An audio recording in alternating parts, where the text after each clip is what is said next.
শুভ সন্ধ্যা বন্ধুরা। গতকাল আমরা আসন্ন যে এলডিসি এলডিএ পরীক্ষা হাইকোর্টের সেটার অঙ্কের প্রস্তুতি নিয়ে আলোচনা করেছিলাম। আজকে আমাদের আলোচনার বিষয় হচ্ছে জেনারেল স্টাডিজ বা যেটাকে বলা হয় যে জিকের বিভিন্ন পোর্শন থেকে প্রশ্নপত্র। এখন এটার থেকে প্রশ্নপত্র সব থেকে বেশি আসে। কত নম্বরের প্রশ্ন আসবে সেটা সুনির্দিষ্টভাবে মেনশন করা নেই, কিন্তু আমরা যদি বিগত বছরের প্রশ্ন দেখি তাহলে যেটা দেখতে পাবো যে এখান থেকে মোটামুটি 53-54 খানা প্রশ্ন এসছে। এখন সুনির্দিষ্ট কোনো প্যাটার্ন নেই যে কোন জায়গা থেকে কিরকম আসবে।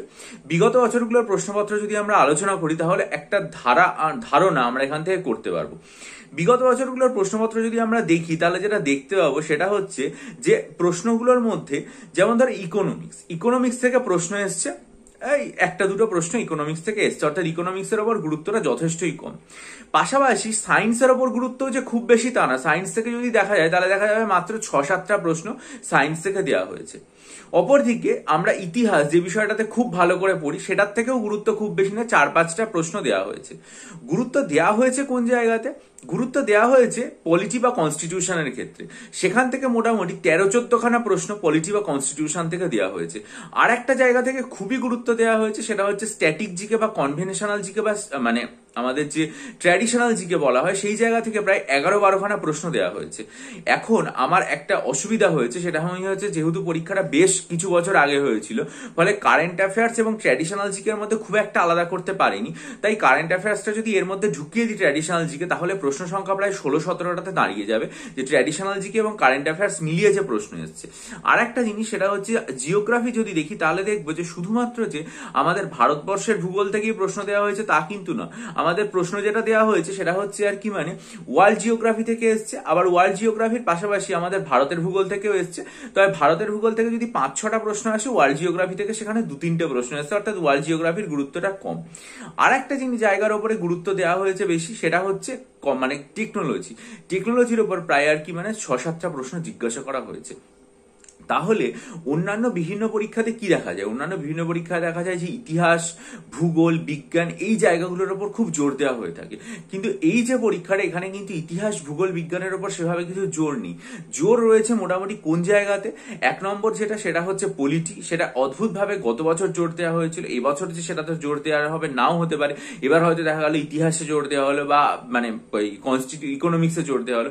আর একটা জায়গা সেটা হচ্ছে জিকে এবং সিএ যেটা বলা হয়ে থাকে, অর্থাৎ ট্র্যাডিশনাল জিকে বা কনভেনশনাল জিকে বা স্ট্যাটিক জিকে এবং কারেন্ট অ্যাফেয়ার্স, সেগুলো মিলিয়ে কিন্তু অনেকটা প্রশ্ন দেওয়া হয়েছে। সুতরাং আমি তোমাদেরকে এখানে একটা কথা বলতে চাইবো যে দেখো, জিকে বা জিএস পড়ার তো সেভাবে কোনো শেষ নেই। তোমরা যারা ডব্লিউবিসিএস পরীক্ষা দিচ্ছ, তোমরা যারা মিসলেনিয়াস পরীক্ষা সবেমাত্র দিয়েছো, বা তোমরা যারা ক্লার্কশিপ পরীক্ষা দেবে, তারা প্রত্যেকেই কিন্তু মোটামুটি এই যে জিকে বা সিএ এই ব্যাপারটার উপরে অত্যন্ত দক্ষতা অর্জন করছো, বিশেষ করে যারা মিসলেনিয়াস পরীক্ষা এবং ক্লার্কশিপ পরীক্ষা দিচ্ছ, কারণ এই জায়গা থেকে প্রচুর প্রশ্ন আসে। আর যারা ডব্লিউবিসিএস দিচ্ছ তথাকথিত, তারা কিন্তু মোটামুটি এই যে ইতিহাস, ভূগোল, বিজ্ঞান এই জায়গাগুলোকে অনেক বেশি জোর দিয়ে পড়ো। কিন্তু এটা এমনই একটা জায়গা যে এই জায়গাতে কোন জিনিসটার উপর আলটিমেটলি বেশি জোর দেওয়া হবে সেটা এখন থেকে সুনির্দিষ্টভাবে বলা যাচ্ছে না। আশা করি যে তোমরা মোটামুটি সব জিনিসগুলোরই প্রস্তুতি নিয়েছো। আর একটা জিনিস তোমরা দেখো, সেটা হচ্ছে গত বছর যদি আমরা দেখি তাহলে দেখবো এই পরীক্ষাটায় কাট অফ মার্কস ছিল 64-65 মতো ছিল।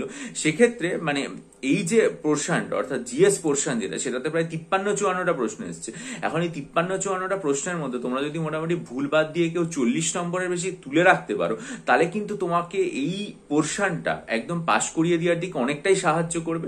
আর তোমরা ক্লার্কশিপ দাও, তোমরা এসএসসি যে সিজিএলসি এইচএসএল দাও, বা তোমরা ডব্লিউবিসিএস বা মানে মিসলেনিয়াস যেটাই দাও না কেন, তোমাদের জিএস এর উপর জোর সবাইকেই দিতে হবে। অর্থাৎ জিএস তোমরা মানে পড়ছো না এরকম কিছু হতে পারে না।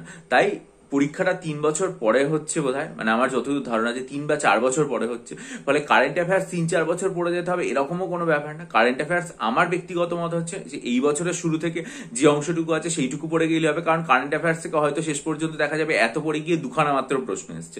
তাহলে আলটিমেটলি তো বিশেষ কিছু মানে কারেন্ট অ্যাফেয়ার্স এর উপর জোর দিয়ে ততটা লাভ নেই। যেটা জোর দেওয়া উচিত সেটা হচ্ছে সায়েন্স টেকনোলজি যেরকম পড়ছো, বা মানে এটাতে একটা অতিরিক্ত অংশ যেটা সেটা হচ্ছে ওয়ার্ল্ড জিওগ্রাফি এই অংশটার উপরে, বা মানে ট্র্যাডিশনাল জিকে, যেটা তোমরা খুব ভালো করে পড়েছো, এবং অবশ্যই মানে পলিটি বা ইন্ডিয়ান হিস্ট্রি এগুলো মানে মোটামুটি একবার চোখ বুলিয়ে যেতে হবে, কারণ যাতে এই অংশটার মধ্যে অন্তত 40-45 নম্বর তুলে রাখা যায়। কারণ এটাতে 40-45 নম্বর তুলে রাখলে তোমার ইংরেজি এবং ম্যাথামেটিক্সের ওপরে তোমার কিন্তু চাপটা অনেকটাই কম পড়বে, এবং তোমাকে এটা মানে শুধুমাত্র 50% কেন, তোমাকে এটা কাট অফ মার্কস ক্রস করার দিকে অনেকটা এগিয়ে নিয়ে যাবে।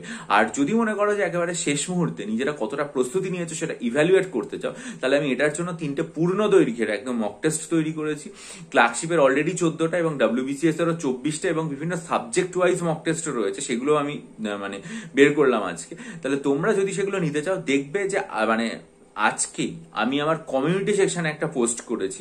কমিউনিটি সেকশনের সর্বশেষ পোস্টে WBCS, ক্লার্কশিপ এবং LDA পরীক্ষার মক টেস্ট সম্পর্কিত 3টে ভিডিওর লিঙ্ক দেওয়া আছে। তোমরা প্রত্যেকে ভিডিওর লিঙ্কগুলো খুব মনোযোগ দিয়ে দেখবে। দেখে যদি আগ্রহী হও তাহলে অবশ্যই আমার সাথে ডিসক্রিপশন বক্সে ইমেলের মাধ্যমে যোগাযোগ করো। বহু পরীক্ষার্থী নিয়েছেন এবং উপকৃত হয়েছে। আশা করি তোমরাও যদি নাও তোমরাও উপকৃত হবে এবং খুব ভালো করে পরীক্ষাটা দিয়ে আসতে পারবে। এই হচ্ছে আজকে ভিডিওর বক্তব্য। ভালো লাগলে লাইক করো, বন্ধুদের মাঝে শেয়ার করো, এবং অবশ্যই তোমাদের মূল্যবান মতামত দিয়ে আমাকে ঋদ্ধ করো।